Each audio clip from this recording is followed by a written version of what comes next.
This is right outside the Monterey Bay Harbor, and set up the sail and have a good sailing, afternoon sailing.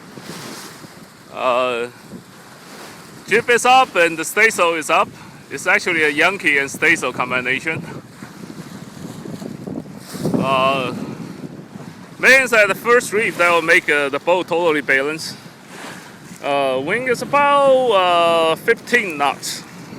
Boat is really right itself nicely, and of course we're steered by the wind band. You see at the distance that Tom Wiley catch is there. The owner is of course West Marine owner. That's the Monterey Cape. Small fishing vessel at the distance. Okay, that's Monterey. Monterey is behind me.